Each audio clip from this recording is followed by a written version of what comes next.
Hearing about a new movie being made was always really exciting to me, especially when I was younger. Maybe it's because I still had hope back then, before the weight of the world crushed my spirit.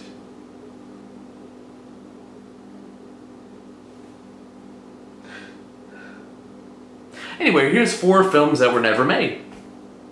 Marvel superhero Luke Cage got his first live-action debut in his own Netflix show.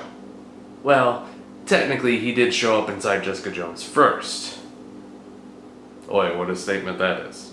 But originally he was supposed to have his own movie, and director John Singleton, who directed films such as Boys in the Hood and Baby Boy, was attached to direct, and Tyrese was going to play Luke Cage. I had never heard of this back in the day, so I don't know what the hell happened at all. But I do hope that Luke, Danny, Jessica, and Matt all get to make their MCU debut sometime soon, because they defend my heart. That was dumb. Moving on, I might as well tell you my cast for a Heroes for Hire movie. Get this.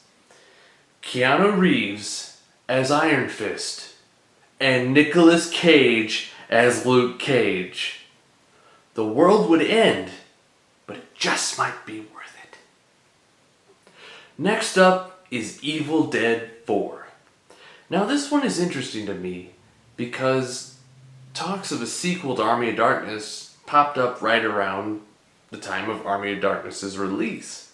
And that was back in 1993. Bruce Campbell even said in the video game Evil Dead Fistful of Boomstick that this was, to paraphrase, the best thing until Sam can get working on cranking out Evil Dead 4. And he said that back in 2003. Now we flash forward another 10 years and we get Evil Dead 2013. What exactly this movie is slightly confusing.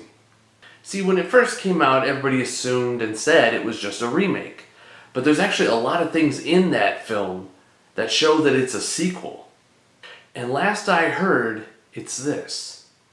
It actually is a remake and a sequel set in another universe. That Bruce Campbell cameo. Holy shit, did I have a stroke? That Bruce Campbell cameo was actually supposed to be a setup for Army of Darkness 2, and then would culminate in a final film where Ash and Mia team up, which I was totally down to see. See, I personally think Evil Dead 2013 sucked. But to have a team up and have it be like this big final film would have been really cool. That, and it's well known now that they only made Evil Dead 2013 to get money to fund what would then become Ash vs. Evil Dead. So it kind of worked out. But most likely, Evil Dead 4 will always remain just a sweet nightmare haunting our hearts and minds as we sleep. But you know what they say, sometimes dead is better. But other times, sometimes they come back, and sometimes they come back again. Third is Alien 3. Yeah, you heard me. And yes, you probably know this story. But Alien 3 was supposed to be at least 3 different films before the one that came out and disappointed audiences back in 1991. As of late, more people have come to enjoy Alien 3 for what it is, a dark and bleak film that reinforces the theme of the first Alien movie to a brutal realization. But the original idea for Alien 3 was actually going to be directed by Ridley Scott, and it was going to be a prequel to Alien. It was going to show the origin of the eggs on LV-426, and it was going to show who or what the space jockey was. Well, we sort of got that in 2012. But I think if it would have happened back then, we probably would have had more definite answers, and Ridley Scott wouldn't have been so bitter. And on top of that, we probably would have got better results with better reception. One of the other ideas was that Ripley was going to land on this beautiful paradise-looking planet that had a monastery on it. So as opposed to landing on a horrible prison planet filled with murderers and rapists, Ripley would have been with peaceful monks on a planet with almost everything constructed out of wood.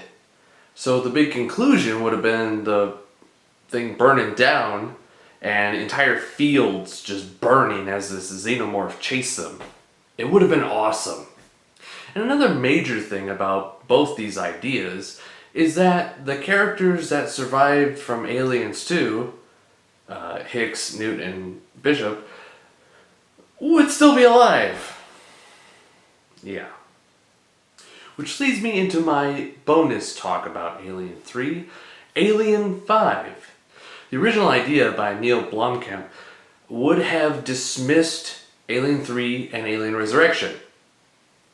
So collectively, the Earth said yes, but that didn't end up happening because Ridley Scott wanted to finish his prequels, which he never did. But now the latest news as of this recording is that Alien 5 is being written right now.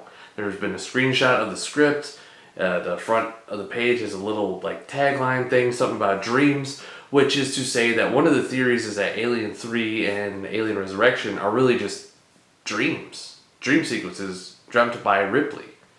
So if that is the case, this new movie might just retcon the hell out of all this bullshit.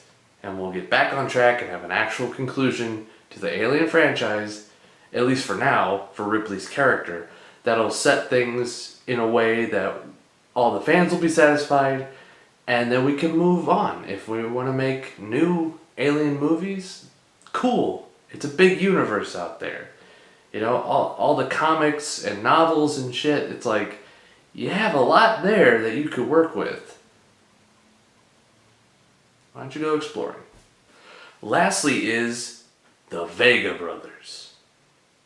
This was supposed to be a sort of prequel to Reservoir Dogs and Pulp Fiction.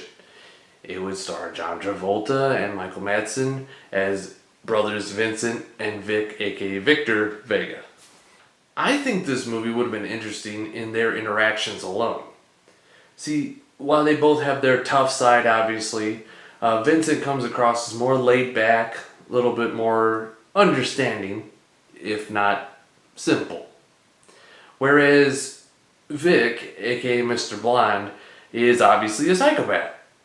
It could have brought some depth to their characters that would have added to the things that happen in Reservoir Dogs and Pulp Fiction, which would have been cool. I mean, we could have seen how the origin of some scenes take shape in that movie. Hey Vincent, hold still. I'm gonna try to cut off your ear. Ah, jeez.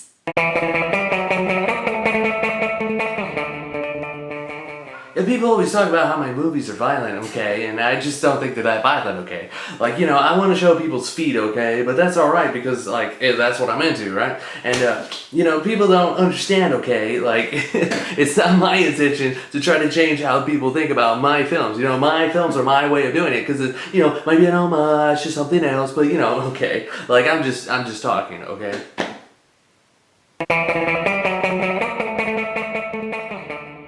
I just wonder how many references I could actually fit into it while simultaneously killing the joke.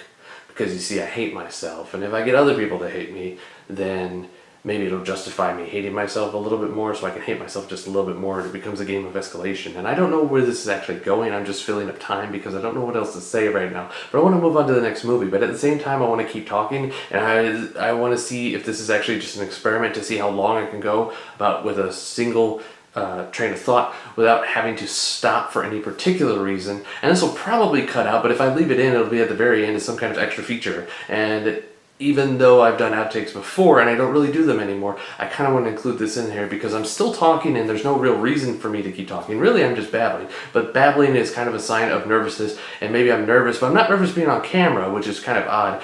And one thing that's really odd to me is that I'm still talking, I'm still thinking, but I'm not really thinking about what I'm actually saying, so I'm just talking and talking and talking.